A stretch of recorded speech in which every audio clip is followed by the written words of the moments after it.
Aconteceu no dia 17 de julho o julgamento do Rodrigo, de 39 anos, ele que foi apontado como uma situação de estupro em Cornélio Procópio.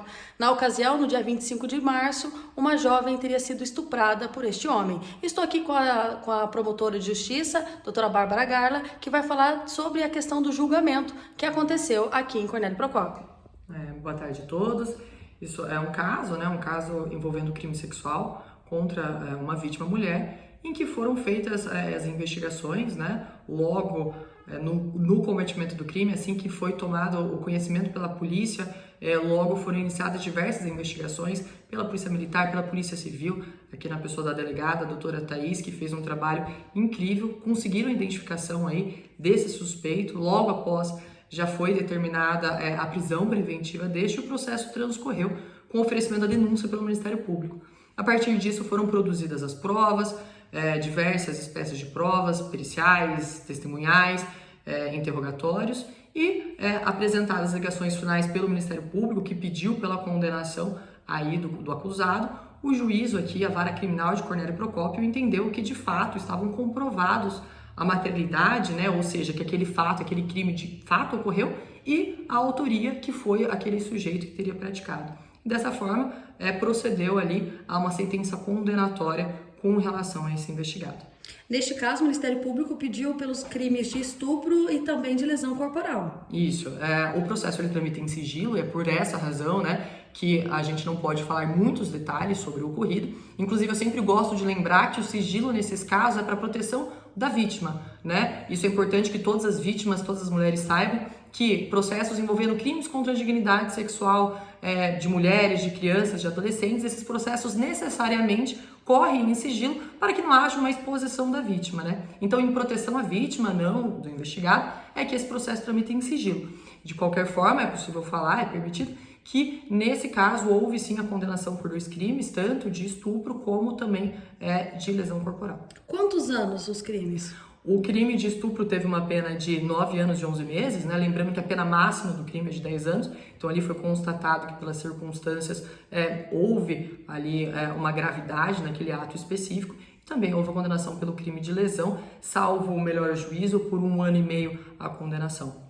Olha, neste caso, ele estava preso, ele se mantém preso? Isso, ele estava preso preventivamente, porque foi verificado ali que naquele momento, durante o processo, era necessário que ele ficasse preso, e agora, na sentença condenatória, foi mantida essa prisão. Lembrando que o processo ainda não transitou em julgado, que isso quer dizer, ainda é possível que hajam recursos com relação a essa condenação. Então, nesse momento ainda, o Ministério Público está bastante satisfeito com a sentença condenatória, acredita que de fato foi feita a justiça ali no caso, mas é possível que a defesa recorra e esse processo seja julgado pelo Tribunal de Justiça.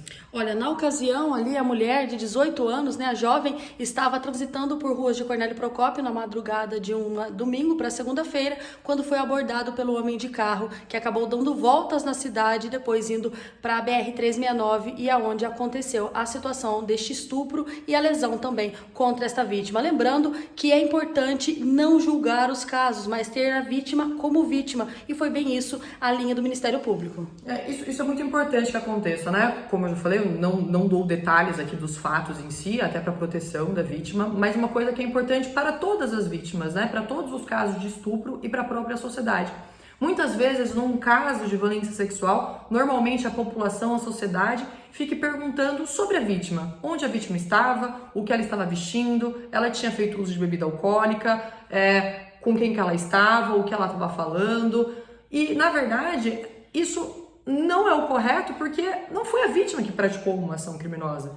Então, por que as pessoas se voltam para a vítima, como se usar uma roupa curta, ou falar no telefone, ou estar à noite fora de casa, fosse justificativa para alguém praticar contra ela uma violência sexual? E é importante que as pessoas saibam disso. Normalmente, quando uma pessoa, um exemplo que eu sempre gosto de dar, se uma pessoa tem seu carro furtado, roubado, ninguém pergunta para essa pessoa: mas onde que estava seu carro? O que você fez? Você tinha bebido? Não, as pessoas querem ajudar e querem que essa pessoa recupere o carro. Mas envolvendo vítimas, principalmente mulheres, vítimas de violência sexual, sempre acabam se perguntando o que a vítima estava fazendo.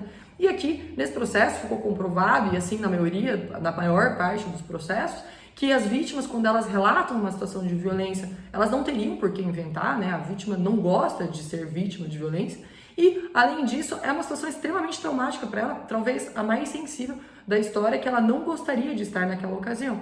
E dessa forma, é importante que a sociedade se volte, sempre acredite na palavra da vítima e pense que nenhuma ação de uma mulher justificaria alguém violentá-la fisicamente e sexualmente. Olha, tá certo. Então, 11 anos e 5 meses de condenação deste réu aí neste caso. Rodrigo, 39 anos, continua preso aqui em Cornélio Procópio. E como diz a promotora, o não é não. Nada que é consentido é legal. Uma situação sexual tem que ser sim denunciada. E é claro, o Ministério Público e a Delegacia da Mulher estão sempre de portas abertas para acolher as vítimas em casos como estes. Com informação direto aqui do Ministério Público de Cornélio Procópio, Daniane Souza para a RCFM.